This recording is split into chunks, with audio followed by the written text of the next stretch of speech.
when you have everybody voting, obviously you get a horrendous mess. The more the franchise is expanded, the better the left does. The more people you have voting who don't know what the hell they're voting about, or they just want free stuff, or they vote based on animus of another group, and you essentially dumb down the electorate. So that's really what happens here. And I think that monarchy. I think constitutional monarchy is the best system by far. Republics traditionally are not the best, are not a good idea unless they're very small and homogenous, as you see with San Marino, for instance.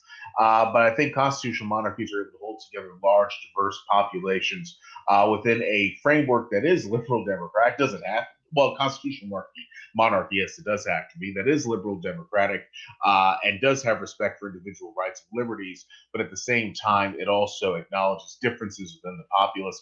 Republics have more of a winner take all game because the head of state is not a monarch; it is an elected, president, and that creates extreme political discord, and the situation typically does not remedy itself. I'll just leave it at that. So democracy can work in a certain context, but in another context, it doesn't work at all. Sorry, I'm getting everything confused here. Luke, anything to say about what Row House brought up? Right. So in the United States, we got most of our institutions from the English. And so the Anglo Saxons have something called trial by jury. Now, I think this institution, like other institutions, works really well with certain peoples and doesn't work so well with other peoples. So in the United States today, certainly in some jurisdictions, I believe that justice would be better served by taking everything before a judge rather than trial by jury. Because I'll just tell you my example. I served on a jury in Compton. There was a black man who'd been pulled over for drunk driving. He blew on the breathalyzer, had two tests that clearly demonstrated he was way over the limit for drunk driving. But we had two black women on the jury who thought that there were enough black men in prison and they were not going to convict under any circumstances whatsoever. So when you have that kind of group identity, and there have been Jews who've acted like this is not something unique to blacks.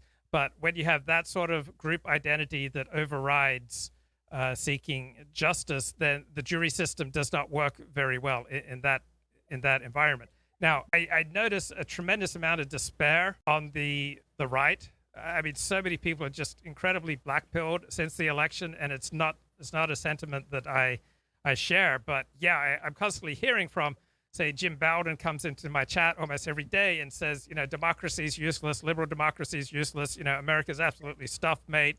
And I always say, well, what's the alternative? Show me a better system that's more effective, and he's never able to do it. So all these people who are crapping on liberal democracy, they're never able to come forward and seriously state a system that's better. Do you really think we'd be better off with a Chinese Communist Party model? Do you really think we'd be better off with the North Korean model? Do you really think we'd be better off with some tribal model out of Africa? Do you really think we'd be better off with a Russian model? There's no serious alternative to liberal democracy. They can never come up with any serious alternative. It's just whining and whinging. And so it's like people, I also, because I'm talking primarily to people on the dissident right, they hate usury. I mean, PhDs come into my chat and they bemoan how evil usury is. And so I say, okay, name me some countries that you would like to live in that don't have usury. And they can never name them because there are like 5 countries in the entire world that don't have usury. And they're countries like North Korea.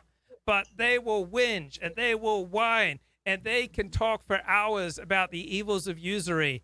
And but there's no alternative. So I assume it's just code for I hate Jews, because they can't come up with any other system. Like, people can understand why it's okay to rent your property every month for a rental fee, and they can understand why it's okay to rent a vehicle or rent tools for a fee. So why is it so hard to believe that people with financial resources should be allowed to rent their money for a fee? But they hate usury and they hate liberal democracy, but they can never come up with an alternative. So I guess for a lot of people, these live streams are primarily entertainment, and they can just vent. And they hate the current system, and they don't have to be responsible. Nothing's going to change. It's just a way of emoting. to advocate for impossible things is just essentially mental masturbation. It just gets you and other people worked up into a frenzy over nothing, really. When people talk about opposing usury, it's typically because they either dislike Jews or wasps.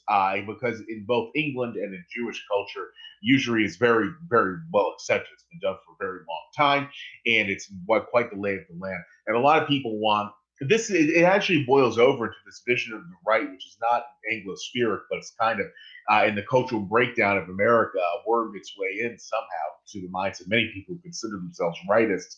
It's this idea that people should be provided for economically so they can have kids, even if they're sponging off of their neighbors, and that's like the greatest objective. And even if you don't do anything really serious with your life, even if you're a slug on society, it's fine because you somehow are being based by spreading your bloodline. It's a bizarre thing that sort of is like a twist on a certain continental European traditions, but it's crazy, and I find it to be absolute garbage. But the bottom line is that when it comes to something like usury, if you want to have a society where people have the money to build things and to improve the human condition, really through business, especially. I know a lot of people don't like to hear it, but not for profit motives. You would not have a computer right now to listen to this or watch this on, I should say. So you need to have usury for that because people aren't going to give people money to do these things free. The money has value, and folks just aren't going to lend it at no value. In one part of the world, aside from North Korea, where usury is totally forbidden, it's the Islamic world. In Islamic countries, there can be no interest on loans that are charged. And as a result, in these Islamic countries, you have some of the most backward, unproductive economies on the face of the earth. So people don't really, I think, put two and two together here.